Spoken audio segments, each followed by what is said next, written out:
March 15th, the Ides of March, famous date in history, is also a very significant date in the history of the Philadelphia underworld. This March 15th marks the 30th anniversary of the assassination of Philip Chicken Man Testa.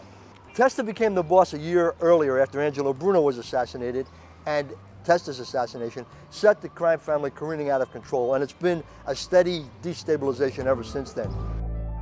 Chicken Man Testa was an old-time mob boss, and one of the interesting things about his assassination is it was made to look as if the hit had come from the Roofers Union. In December of 1980, John McCullough, the Roofers Union boss, was killed in part of an internecine power struggle involving Atlantic City and South Philadelphia. Testa's murder was made to look like retaliation for the McCullough hit. He was literally blown through the front door of his house over at 21st and Porter by a bomb packed with nails. But it wasn't a bomb from the Roofers Union, it was a bomb sent by members of his own organization. His underboss. So the Ides of March is a very significant date historically for a lot of different reasons. And it also points to, for want of a better phrase, I guess, mob March madness in Philadelphia. March has been an interesting month in the history of the South Philadelphia mob. Angelo Bruno was assassinated on March 21st, 1980. John Stanford, the mob boss, and most of his associates, I think 25 individuals, were indicted and arrested on March 17th, 1994. In addition to that, 3 other mob bosses have birthdays in March. Ralph Natale's birthday is March the 6th, Nicky Scarfo's birthday is March the 8th, and Joey Merlino's birthday is March the 13th.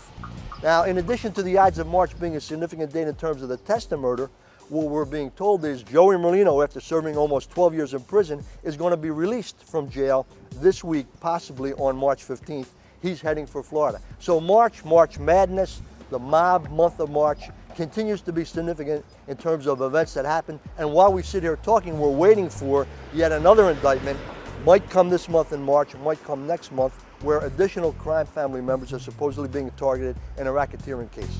Testa, described by many as a tough, mean operator, is now dead. Another chapter in the Philadelphia crime saga.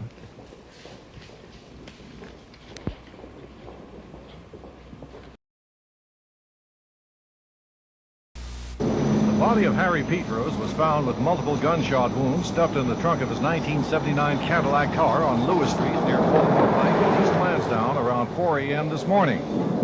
Police say Petros had been dead for at least 24 hours. He was last seen by his wife Saturday afternoon. This is a 1967 picture of Harry Petros. Petros, who was 53 years old when he was killed, is said to have been engaged in loan sharking and gambling operations both in Delaware County and Philadelphia. Thomas Gallagher, Delaware County Chief of Detectives of the Criminal Investigation Division, was asked about Petros's possible connection of the so-called Greek mob in Philadelphia with the Bruno family. I have no information as to his connection with the Bruno family. The Pennsylvania State Crime Commission in 1980 released a report that he was involved with mobs in the Philadelphia area in loan sharking and also in gambling. I would put him on the lower echelon to medium. He was not a boss. He was one of the people that operated much on his own. You say there's no connection between him and the Bruno family or alleged gambling? No, I didn't say that. I said I cannot connect him with that. I have no information to release at this time that would connect him. So far, there is no known motive for the gangland assassination, although there's a lot of speculation. However, it would seem that whoever did it or commissioned the killing wanted the victim to be found as a possible example to others. Hank Sperger, Channel 6 Action News, Media.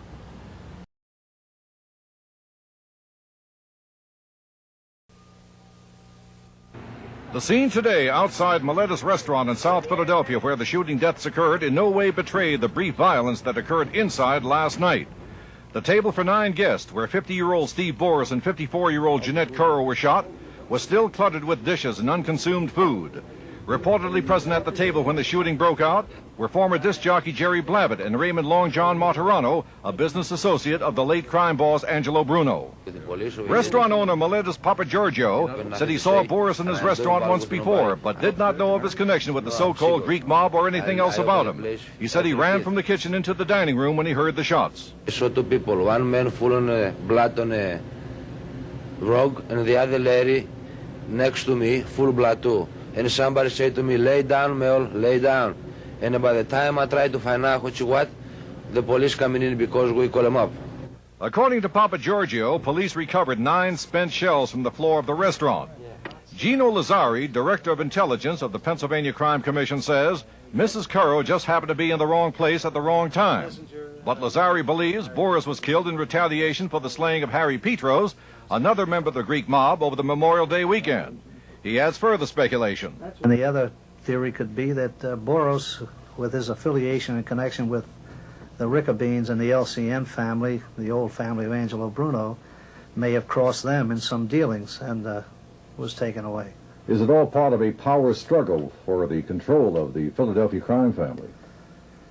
No, I don't think so. I think the control of the Philadelphia crime family as we know it will rest with the Italian element. When reputed Philadelphia crime boss Angelo Bruno was assassinated by a shotgun blast in March 1980, the speculation was that a bloodbath would follow. Well, the speculation has turned into reality because since that time at least 10 more have died gangland style. And the speculation continues that it's not over yet. Hank Berger, Channel 6 Action News, South Philadelphia.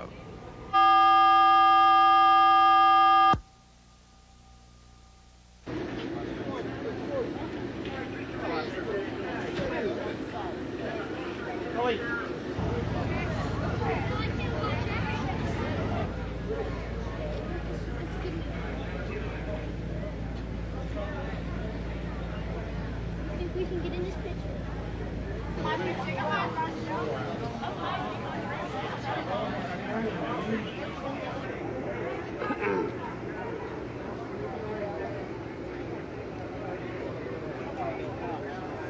Which girl?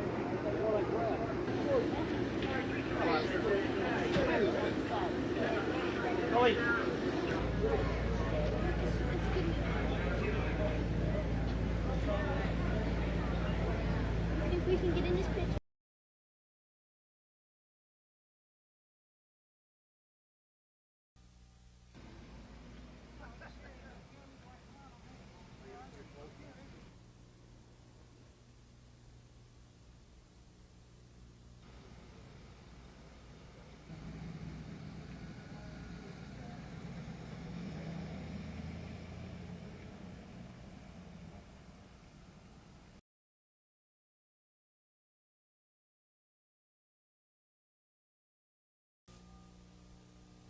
Police say it happened around 5:45 this evening, about 1.5 hours after he left his federal racketeering trial in Independence Mall. Frank Chicky Narducci parked his late model Cadillac Seville near the alleyway on Curtin Street, about 50 yards from his home around the corner in the 3200 block of South Broad. As he got out of the car, police say, shots rang out. Narducci was hit 9 times. He was carrying $800 in cash and checks. We have no witnesses this time, Vernon. We don't know. We know that we've been hit with multiple gunshot wounds. We know that he was in court until late this afternoon. We know this is where he usually parks every night. And so yet another classic mob hit here in South Philadelphia. The top 4 members of the old Bruno gang are all dead now. Police sources tell me that they believe that the New York mob is responsible. They speculate also that Atlantic City is still the disputed turf. Vernon Odom, Channel 6 Action News in South Philadelphia. Thank you for watching this video. Please subscribe to our channel and check out more of our content. Feel free to give your feedback and suggestions on what we should do next in the comments. This is Infinite Lee Productions. We love ya.